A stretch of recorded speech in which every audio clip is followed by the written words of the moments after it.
OPD में आने वाले लगभग 80% केसेस में वंध्यत्व का कुछ कारण मिल ही जाता है।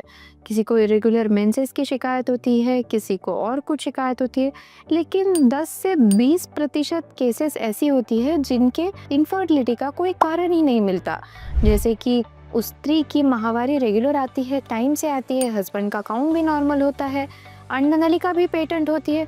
ये सब होने के बावजूद भी बच्चा नहीं रुकता।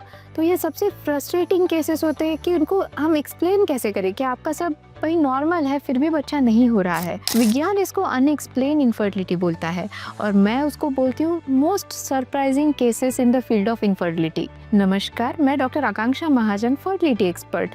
आप देख रहे हैं एक्सेलेंट चबूतरा और आज चबूतरे पे चर्चा है अनएक्सप्लेन इनफर्टिलिटी के बारे में। मतलब सब कुछ नॉर्मल है, माहवारी नॉर्मल है, ट्यूब्स नॉर्मल है, सीमेन एनालिसिस नॉर्मल है और फिर भी बच्चा नहीं हो रहा।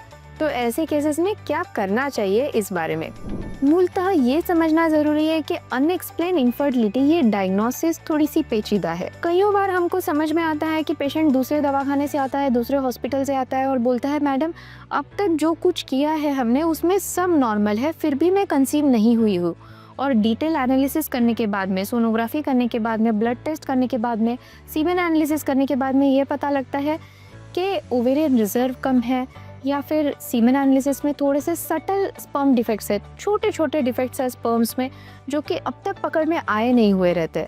तो मेरा बोलने का मतलब ये है कि अगर आपकी शादी को 1 साल हुआ है, आप रेगुलरली ट्राई कर रहे हैं फिर भी आप अब तक कंसीव नहीं हुए हैं, आपके मेंसेस अगर रेगुलर है, तो इससे ज़्यादा आप टाइम मत गवाएं और जल्द से जल्द फर्टिलिटी एक्सपर्ट के पास जाएं, क्योंकि ये जो लो एएमएच है, लो ओवेरियन रिजर्व है या स्पर्म के कुछ सटल डिफेक्ट्स है, इनका जो डायग्नोसिस है ये सही ढंग से आपका फर्टिलिटी एक्सपर्ट के पास ही होगा।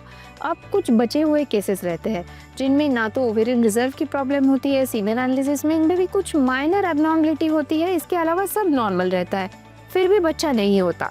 तो ये है ट्रू अनएक्सप्लेन्ड इनफर्टिलिटी के केसेस। जैसे कि हम अगर अल्ट्रासोनोग्राफी से आपकी फॉलिकल मॉनिटरिंग कर रहे हैं, आपकी फॉलिकल को हम फॉलो कर रहे हैं, तो हम ये देख सकते हैं कि अंडा बढ़ रहा है, वो फूट रहा है। इसके अलावा अगर हम सीमेन एनालिसिस करते हैं तो हमको ये पता चलता है कि उस पॉइंट पे आपका टोटल सीमेन काउंट कैसा है, स्पर्म काउंट कैसा है, उसमें आगे जाने वाले स्पर्म्स कैसे हैं। अगर हम एचएसजी कर रहे हैं तो हमको ये पता चलता है कि ट्यूब्स जो है वो पेटेंट है। किंतु कुछ चीज़ें जो माइक्रोस्कोपिक लेवल पे होती है, जैसे कि अगर भी अंडा फूटा हुआ मुझे सोनोग्राफी में पता चला, लेकिन जो अंडा फूटा है उसमें से जो स्त्री बीज बाहर निकला है वो आपके अंडनलिका ने लिया है कि नहीं, ये मुझे पता नहीं चल सकता। अगर भी आपका स्त्री बीज अंडनलिका में आया है तो स्पर्म ने उसको जाके फर्टिलाइज किया है कि नहीं, ये मुझे आंखों से या सोनोग्राफी मशीन से पता नहीं चल सकता।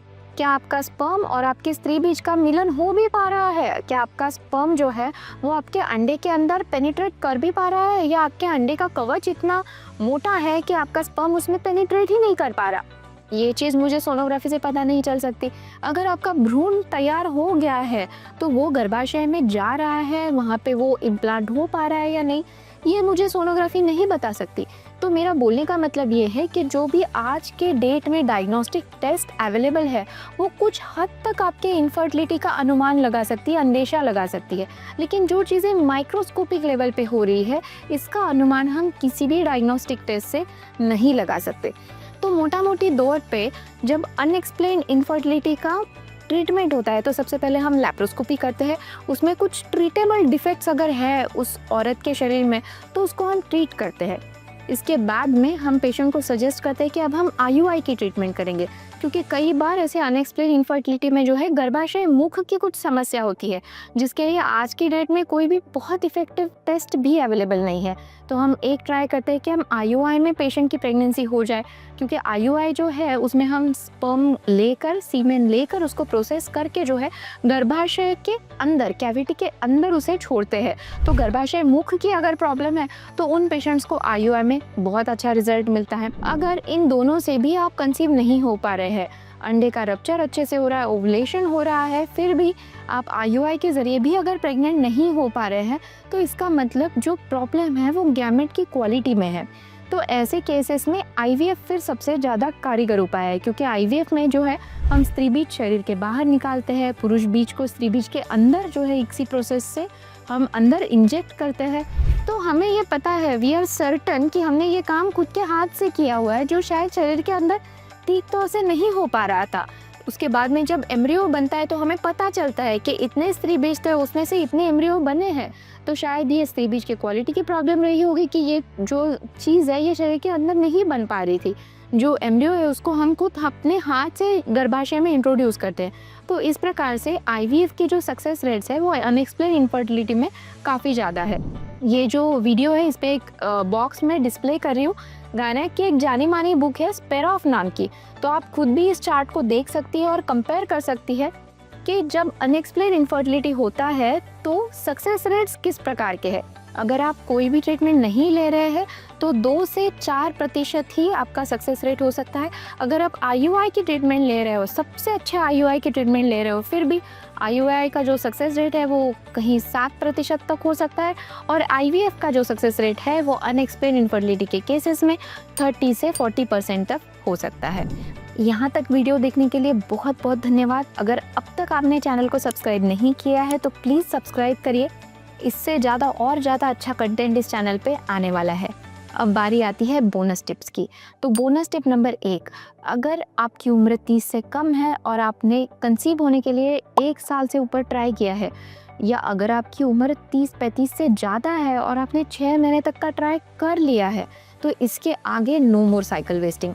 अब हर साइकिल में एग्रेसिव ट्रीटमेंट होना ज़रूरी है, क्योंकि अनएक्सप्लेन इनफर्टिलिटी में टाइम ये बहुत इंपॉर्टेंट एंटिटी है। आप जान लें कि 1 साल से ऊपर औरत की माँ बनने की जो संभावना है वो 2% से हर महीना घटती है, और 30 साल की उम्र के ऊपर हर साल आपकी माँ बनने की जो संभावना है वो 9% से घटती है। देखिए, डरा नहीं रही हूँ, बता रही हूँ, उपाय भी तो बता रही हूँ ना, उपाय भी है इसके ऊपर। टिप नंबर 2, अगर आप अनएक्सप्लेन इनफर्टिलिटी के लिए किसी भी तरह की ट्रीटमेंट ले रहे हैं, अगर भी आप ओवुलेशन इंडक्शन ले रहे हैं, आईयूआई ले रहे हैं, आईवीएफ कर रहे हैं, तो याद में रखना डाइट और एक्सरसाइज जो है वो आपके लिए बहुत इंपॉर्टेंट है। डाइट और एक्सरसाइज के ऊपर डिटेल में काफ़ी वीडियोस मैं बना चुकी हूँ जो कि चैनल पे उपस्थित है। आप उन वीडियोस को जाए, लिंक को क्लिक करें और डिटेल में वीडियो देखें। अब टिप नंबर 3, वीडियो का एंडिंग तो पॉजिटिव नोट पे ही करूँगी। देखिए, अगर भी आपकी लैप्रोस्कोपी फेल गई है, अगर भी आईयूआई फेल गया है, तो भी नाराज़ मत होना। आईवीएफ जो है ना सबसे कारगर साबित हुआ है अनएक्सप्लेन इनफर्टिलिटी में। यहाँ तक कि आईवीएफ का सक्सेस रेट अगर भी किताब में 30-40% तक दिया है, लेकिन वास्तव में मैंने देखा है कि इन केसेस में आईवीएफ का जो सक्सेस रेट है वो 50, 60, 70% तक भी जाता है। इसका सीधा सीधा मतलब ये है कि अब तक कोई कारण नहीं मिला है, लेकिन आप माँ नहीं बन पाई है, तो अंतिम सत्य है कि आप माँ बाप ज़रूर बनेंगे। बस थोड़ी सी कोशिश ही तो करनी है ना। अगर वीडियो अच्छी लगी है तो वीडियो को लाइक करें, चैनल को सब्सक्राइब करें। Thank you.